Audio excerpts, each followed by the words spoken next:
All right, hello class. How is everyone today? Hello. Good, good. How was your day so far? Very good. Very good. Good. That's good to hear. All right, so today we are going to be looking at a short story called Rapunzel. You already have it in front of you. To start with, I want to go through some vocabulary. We will define some vocabulary later together, but I want to give you some to start with.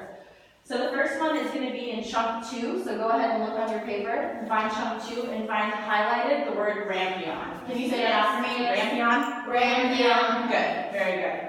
All right, does anyone know what that means? No. Okay, can you make a guess? Maybe kind of flower or maybe fruit like. So, and what made you think that? What from, I know you may have looked at the story a little bit. Planted with the most beautiful rampion. Yes. Okay, good. It is a plant, so it's a type of plant. So and flower. And so you can eat it. So we'll talk about that later, but it's a plant that you can eat and it's kind of like spinach. All right, good. So next one, look at chunk 5. Resound. Yes, resound. Say it after me, resound. Resound. Very good. So does anyone know what that means? Yes. Maybe repeat it. Maybe repeat it, okay. Maybe what else? Any other thoughts? So my voice is resounding in this When you room. listen like again. It's like an echo. You hear it again. Yes. You hear it's filling the room. So my voice is resounding right now. Okay? All right, what about, let's go to back to chunk 1. Vain, and the phrase that's used is in vain. In vain. Anyone know what that is? Wish. What's that? A wish? What else? Can someone read the sentence for me that it's in? Yes, Wendy. There were once a man and a woman who had long in vain wished for a child. Okay, does that help you understand it a little more? A desire that was long wished in vain means a desire that wasn't fulfilled. So they wished in vain. They wished, but it didn't matter. It was in vain because they still didn't get their wish. Does that make sense? Yes. So if I really wanted to be 6 feet tall, that would all be in vain because I'm not 6 feet tall. And that probably will never happen, I assume.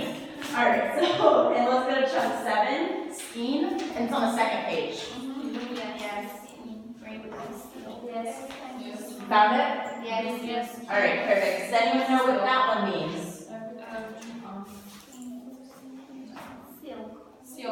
A scheme silk. Material. Silk is material, good. So if they're saying it's a something of silk, A piece of silk maybe? good, yes. So it's a length of silk, a measure of silk, okay?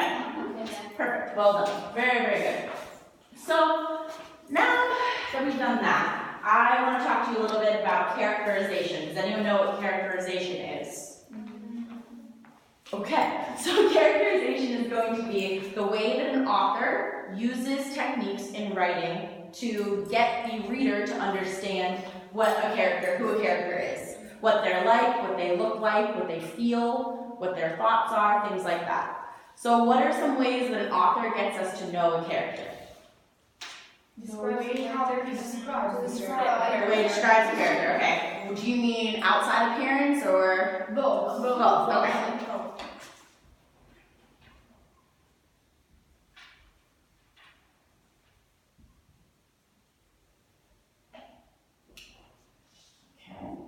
And describes personality. Yes. What else? The way they dress. Okay. What they do. What they do. What Their actions. Their feelings. Okay, good.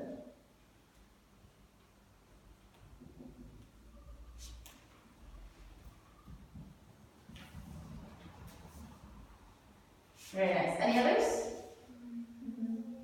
That's a good start. Actions, feelings, what they do, personality, appearance. What about maybe how they interact with other characters? Yes.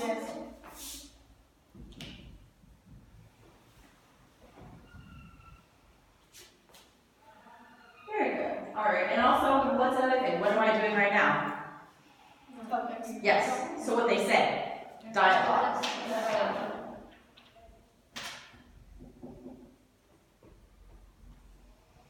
Okay, perfect, bravo. So we're going to need this when we're moving on to this story, because we're reading this story, but we're also reading this story specifically to look at the characters and the characterization, how the author gets you to know who the characters are. So we're looking at these techniques, and we're going to be looking at the characters in this story as we read. So before we start reading, I want you to scan through, so look through both pages, all the chunks right now. Just look through and try to see any words besides the vocabulary that we defined that are ones that are unfamiliar to you. So look for words and highlight them, underline them, whatever works for you. And I want you to just start to, anything you don't get, don't talk about it yet. So Vilza, what instructions did I give? You told us to read again the part and to find the words that we don't know the meaning. Good. Wendy, what did Vilza say? We are going to find the word that we don't know the meaning. Very good. All right. Now, everyone, I'm going to give you like 5 or so minutes to look through. And once you're done, just put your pencils down, okay? Good.